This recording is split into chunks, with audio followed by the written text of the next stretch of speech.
This is the Dreamers Podcast, where dreamers share their stories to inspire you.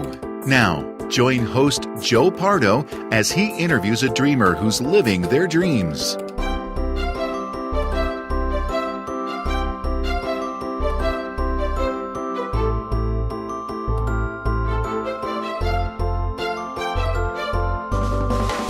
Welcome to the Dreamers Podcast. I'm your host, Joe Pardo, and today I am interviewing Len Testa, who is living his dream by making a career out of visiting Disney World. Welcome to the show, Len. Thanks for having me, Joe. How's it going? It's going outstanding. Outstanding. To borrow a phrase. I've never heard that before in my life. I think it's going to catch on, though. I think so. I think it's right on the cusp of going viral. It's awesome. So why don't we begin by giving our audience a brief background about yourself? Cool. I'm Len Testa. I co-author the Unofficial Guide to Walt Disney World, the Unofficial Guide to Disneyland, the Unofficial Guide to Disneyland Paris. Then we do a book called the Unofficial Guide to Beyond Disney, which covers Universal. I did a book on British theme parks, so I'm really invested in theme park research. And I got that way because in graduate school I studied a certain kind of scheduling problem that lends itself to figuring out how to ride a bunch of rides in theme parks without waiting in line very long. And then fame came. No, just kidding. So in graduate school, I got recruited by Bob Salinger from the Unofficial Guide to work on the guidebook. And then it took a few years, but I eventually became a full-time member of the staff. So now I visit Disney.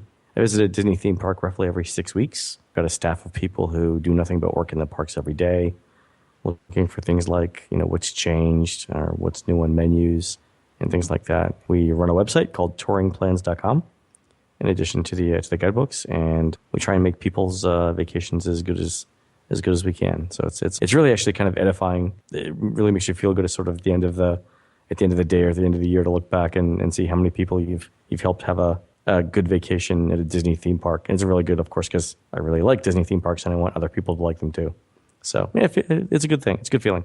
Yeah, it's definitely a good feeling when you see the crying kids and you're like, wow, if they had just bought my book or subscribed to my website or listened to my free podcast. Oh, that's right. I do a podcast, WDW Today. You may have heard of it. We're coming up on episode 1400, I think. So we've been doing it since 2005, so a very long time. And I'm so glad that you didn't stop at episode 1000. I know, right? There's talk about stopping at 2000. There's we'll see what happens. But that's like long way. Yeah, so that's like let's see, 100. That's like 5 years away, right? 4 years away. It's like 4 years away. Well, not if you speed up the amount of shows that you have per week. That's true. If we did one a day, we could be done by the end of 2015, right? Or yeah, very close. Get it done quicker. Exactly. There'll be nothing left to say. So, what would you say inspires you?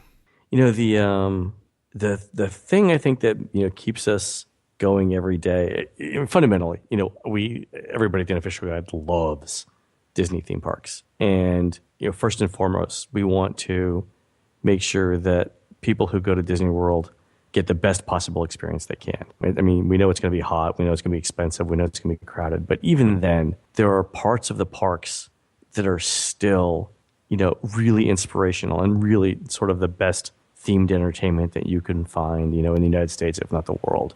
And some of it's just when you think about the amount of work that goes into it, or the amount of imagination and work that went into building these things. It really is sort of, one of man's great accomplishments of the last 50 years. It's not a cure for cancer, but I mean, let's face it, 50 million people a year go there. It's worth something. So, and we want to make sure that people come away from Disney realizing that it's way more than just a local amusement park. The amount of planning and thought that goes into, entertaining 100 and some thousand guests, 200,000 guests a day is appreciated. I think that's really what we're going for there. And if we can make a couple of bucks off of it, Joe, I'm just saying that wouldn't be a bad thing. You end up donating most of it anyway. That's true. We do our fair share anyway. So and your podcast is public service, so it is actually. It's free, like the air around us. Yeah, we should be like PBS. Yeah, exactly. So how did your dream come about to work not for Disney, but to design a whole touring scheme's the right word, or mechanism, the whole park in a day? So it was kind of funny. It was two things happened at about the same time. I was finishing up on my undergrad degree in computer science, getting ready for a trip to Walt Disney World, and I started reading actually an older edition of the Unofficial Guide.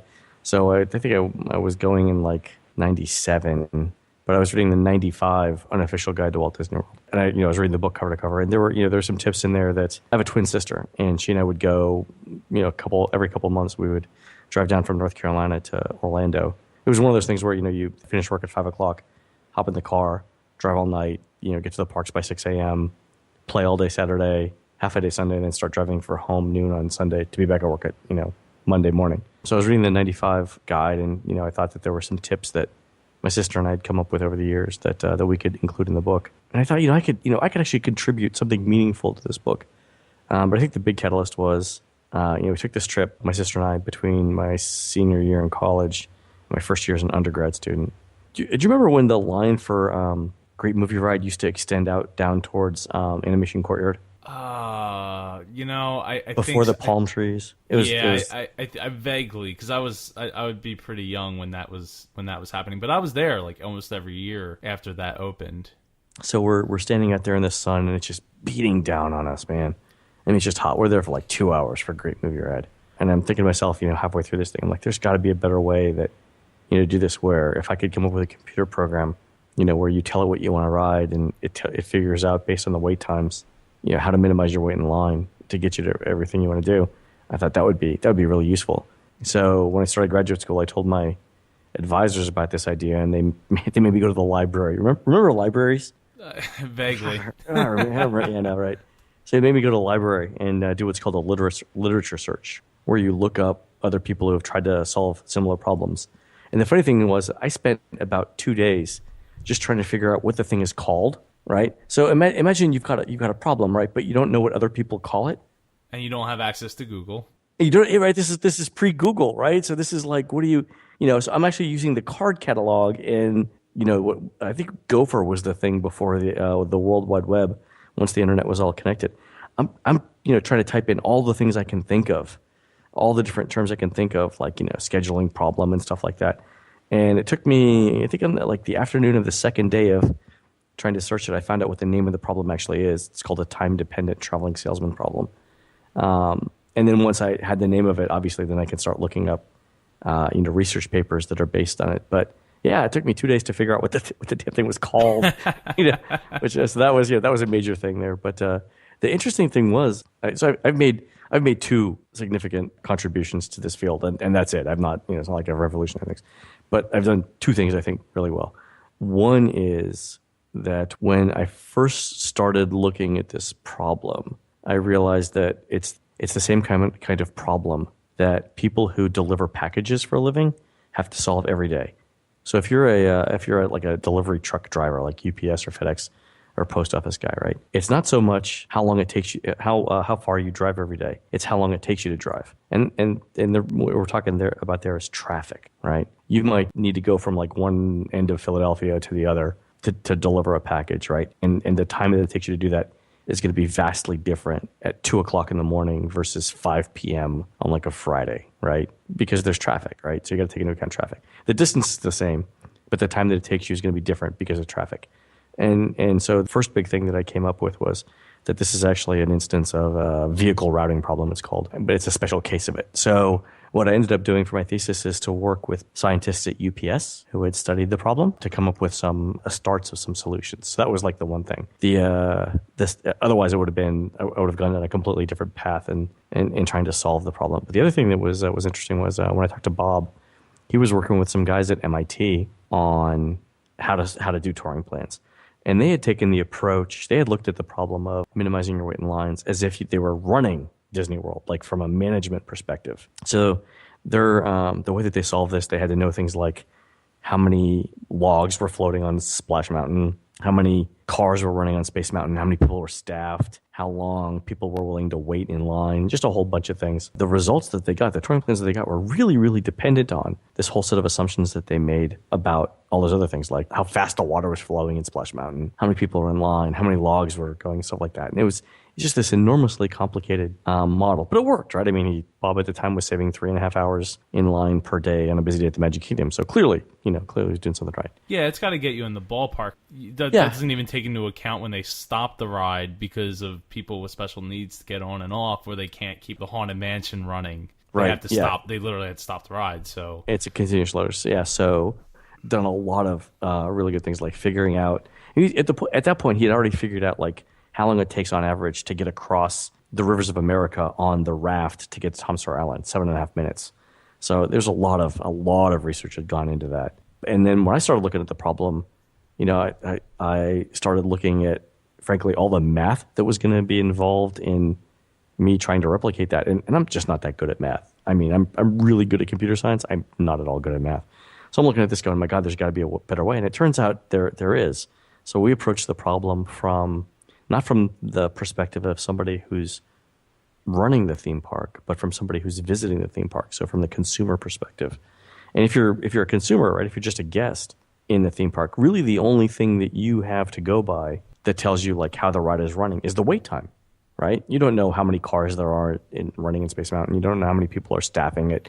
You don't know, how fast they're running the cars or the water through Splash Mountain. All you really have is the number, right? The wait time, the posted wait time.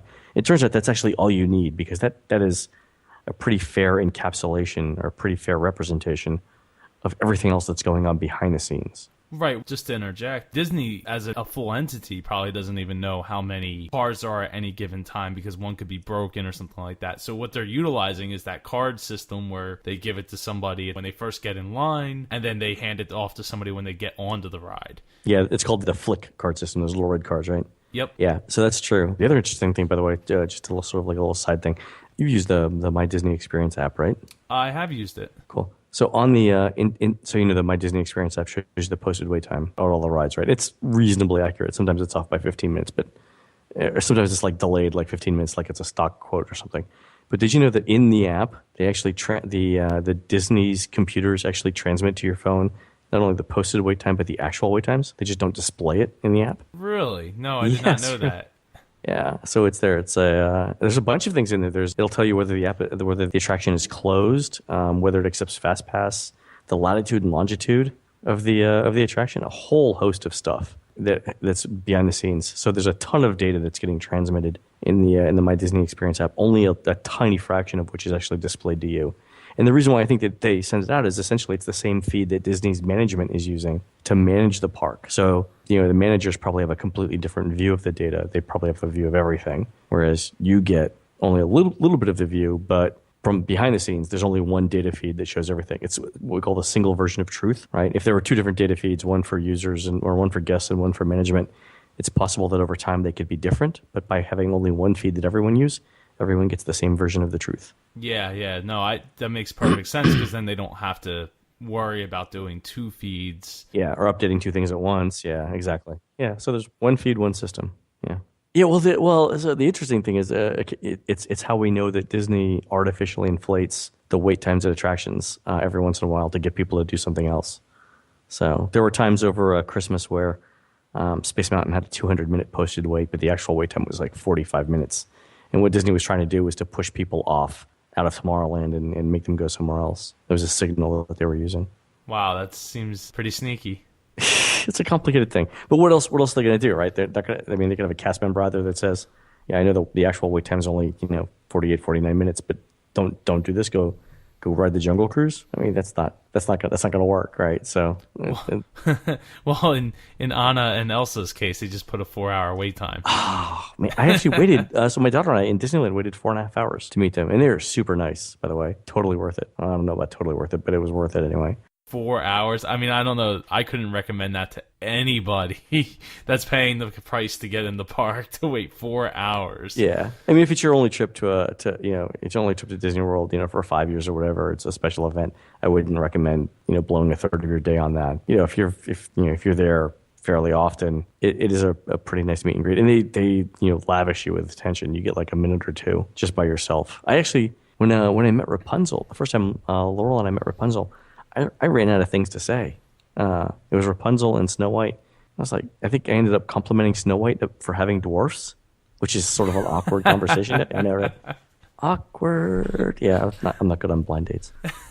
Yeah. Anyway, so it was fun. So, how was your dream received by your family and as well as friends? It was pretty good. They, family was always big Disney fans, and they sort of, intuited the value of the idea. In fact, they actually helped collect the first set of data that we got. So one of the things that we need when we do the touring plans is we need to know what the wait times are at all the attractions at a pretty granular level. We need to be able to predict, what the wait times are going to be at Space Mountain, every 5 minutes from the time the park closes to the time from the time the park opens until it closes. So we needed to gather data to do that. So what we ended up doing is for 2 years, during summer vacations, weekends off, Christmas, slow times, my family and I would go down and we'd walk around the parks. We'd try and do a loop of an entire park in 30 minutes. And we'd write down in these special notebooks that we had created what the wait times were at all the different attractions. And then I'd get home and I'd enter them into Excel and try and come up with models of them. And they helped out for a couple of years with that. I mean, we had huge trips, bringing down 10 people at a time trying to cover all the parks. And they were, voluntarily giving up their own vacations and stuff. It was great. Yeah, I mean, do you have any stories that stick out in your mind from all those trips that you first brought all your? I know your sisters were pretty supportive in helping you out as well as bleeding for you. Yeah. So the first time I went, I brought my younger brother Mike, and we had figured out pretty early on, after about a day, that you really need to take care of your feet. So we tried, what moleskin is, right? The sticky stuff that you put on your feet. So we had, so your toes blister just because they're rubbing against each other for, 16 hours a day. And we're walking 20, 25 miles a day. So it's, it's a hike, and we're doing it day after day after day. It's not like you're, if you're running a marathon, which is 26 miles and it's very hard, you get to rest the day before and you get to rest for a long time afterwards. Whereas for us, we were walking 25 miles a day at a pretty decent, pace because you got to hustle to get through the park.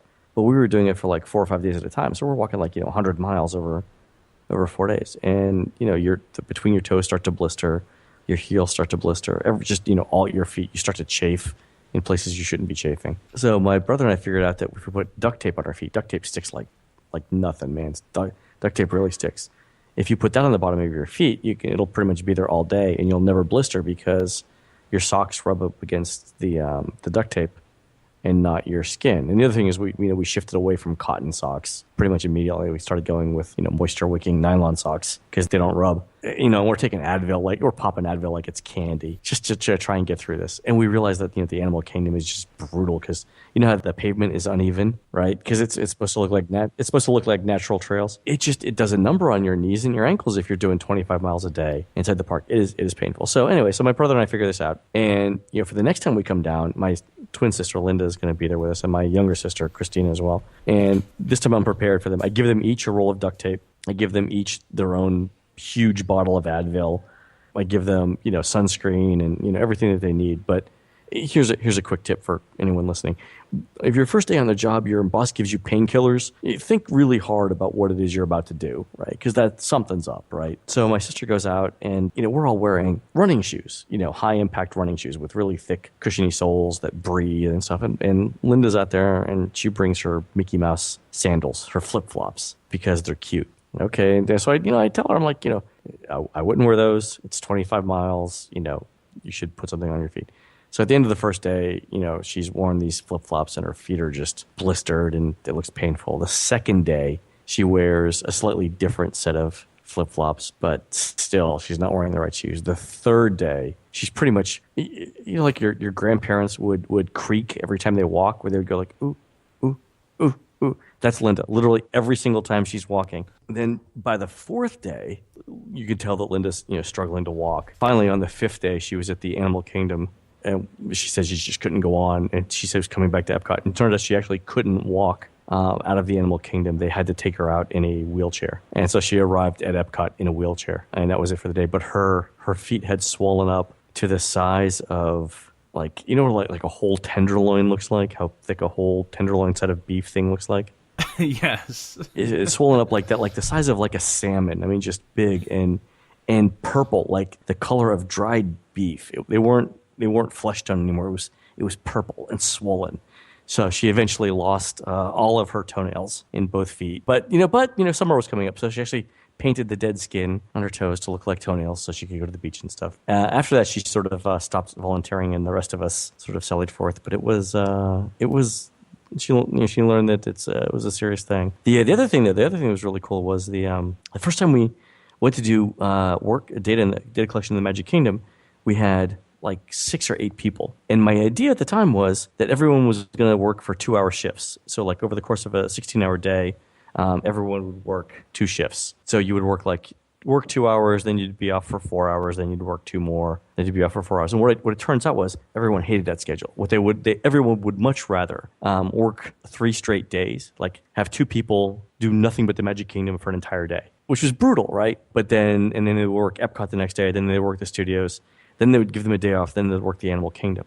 And it turns out people would much rather do that than working 2 hours and sitting around for 4 hours, doing nothing, and then working again for 2 hours. So we kind of learned how people like to work from that, and that was really interesting. So it actually ended up taking us fewer people to do the work. But so that was really something neat to learn. Now, of course, we have 4 million users of the website and 116,000 paying customers. So we get all kinds of wait times now for free. Well, hey, again, you do the public service, WDW Today. Yeah, I'm super grateful about that. Well, Len, that's really awesome that you have so many stories to tell, and at your sister's expense at that. Yeah, it was a good time. We still laugh about it. So we're going to wrap up this episode now and have you back on for the next episode. Cool, thanks. Well, thank you. Thank you for joining us for this episode of the Dreamers Podcast. Follow us on Twitter @Dreamers Podcast. Join us on Facebook at facebook.com/Dreamers Podcast. If you or someone you know would like to be a guest on the Dreamers Podcast, please send an email to j@jpar.co. This podcast is copyright 2014 by jpar.co.